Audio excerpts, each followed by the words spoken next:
Forces in Uganda have named senior military commanders, including Ugandan President's son Muhoozi named in ICC complaint over abductions and abuse.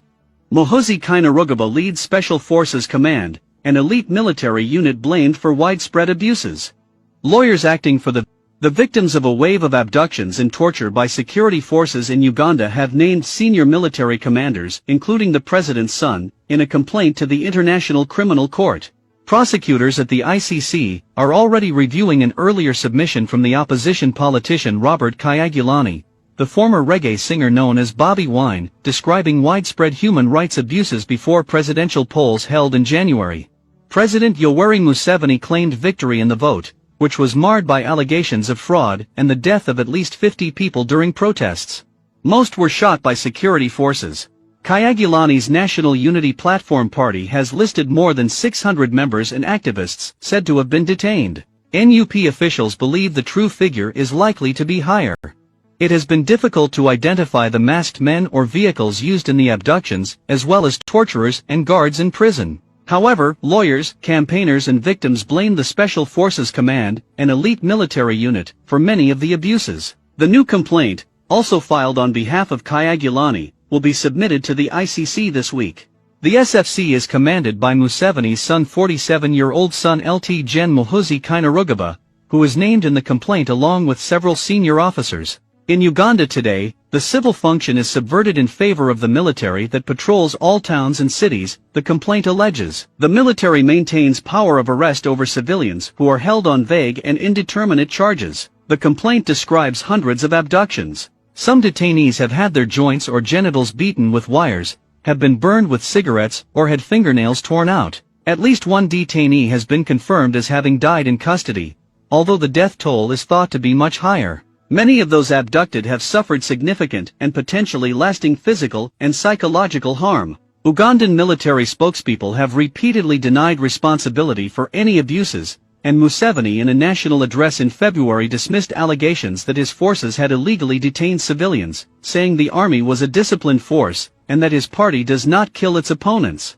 Maj Jimmy Omara, a spokesperson for the SFC unit, told The Guardian the allegations against the unit and its commanders were baseless. There are no abductions.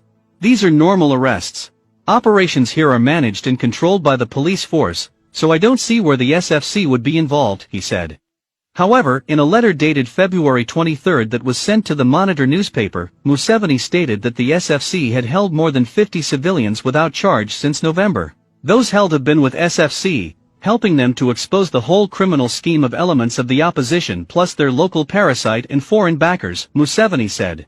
The 76-year-old authoritarian ruler, who has been in power since 1986, also acknowledged that he had reinforced security ahead of the elections by deploying special forces who killed a few people he described as terrorists. Because of misbehavior and plans to stop the elections, the security forces deployed heavily. In the case of Kampala, we brought in a commando unit that had been exemplary in Somalia. They killed a few terrorists who were here, he said. On March 4 the Minister for Internal Affairs, Gen G. Jodongo, told the parliament that 177 people were in detention on military charges and in military custody.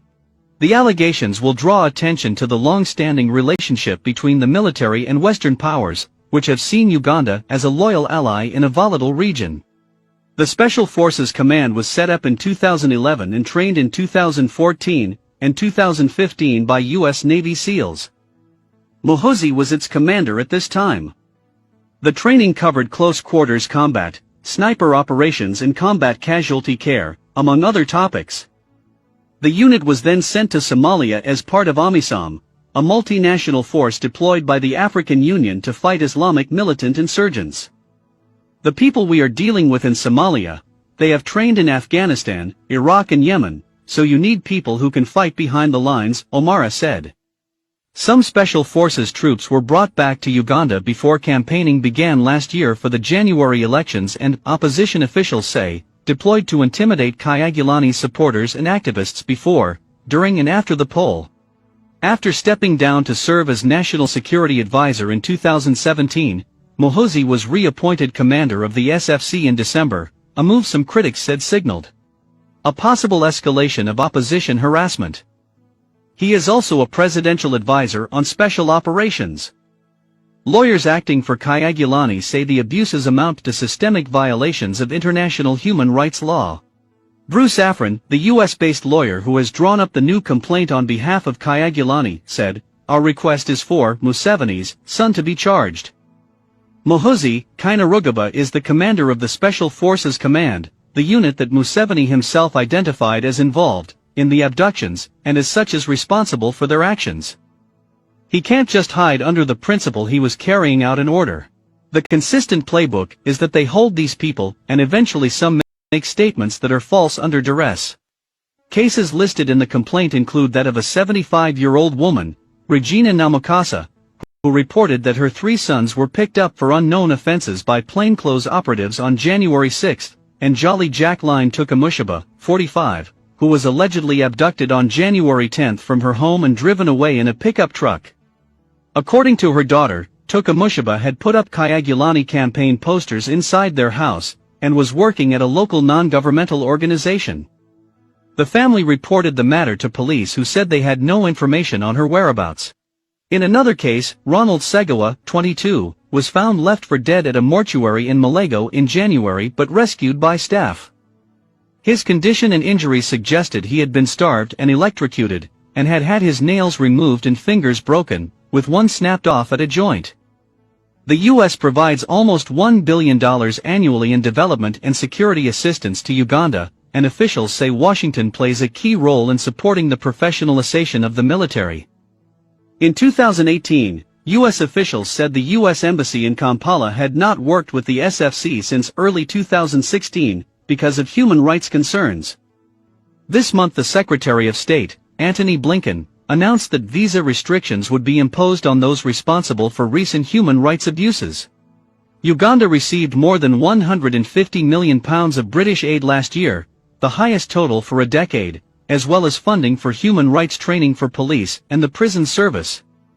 The British government has said that though its armed forces continued to provide assistance to Uganda's military, none had been given to the SFC.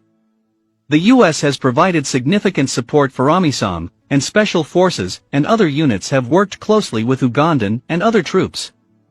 The Ugandans provide the largest contingent in the multinational force, with 6,000 troops stationed in Somalia.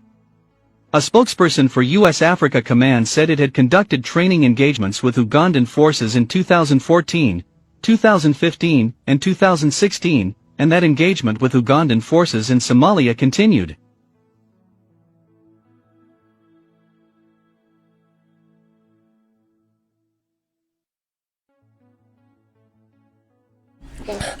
Nozo biwulidde ebya Muhoozi amukwata ku bwoti omusimbi we guli gukuweebwa w'omufunira bwoti nga gwe bakuwa omusimbi gwo nti munnaffe weebale omuntu omufunye bulungi omutuwadde bulungi omusimbi guugwo olw'ebikolobero byakoze bannayuganda ebiyitirivu.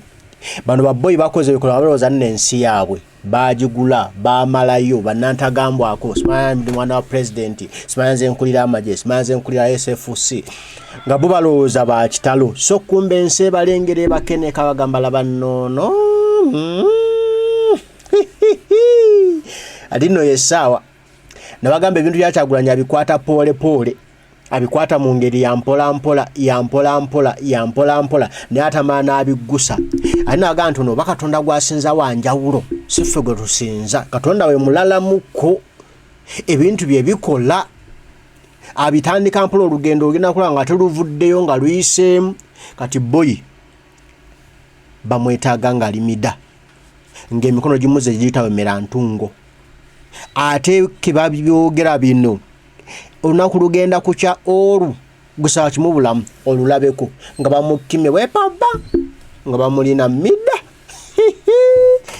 yali atulugunya edi mutwano tubagamba musimanya namusa neyewako no n'obujulizi namusazeeko ebirevu ali wansi mu basement yange mukube namuyiye muyiye amannyo nina muyiye omusaayi laba ebiiso olodho daba mupimye musajja yeewaana wano nze ndi wa kitalo nnyo nze nantagambwako tebangambwako mundabye omulala dde mwafugume kumbe yeekulira akabazi kugulu wano gyo bawambye Bobby Giant ne bamukolako ebyaswaka bye bamukozeeko era n'avaayo ne yeewaana nono naye ekibadde kimwambaza baleeti ekimwambaza ebyamagye kamukalakate anampulira muggyemu amasavu simanya muggyemu obesite yalwala sukaali nga yayogedde ebigambo kumbe bugenda mumukeerera onaawulira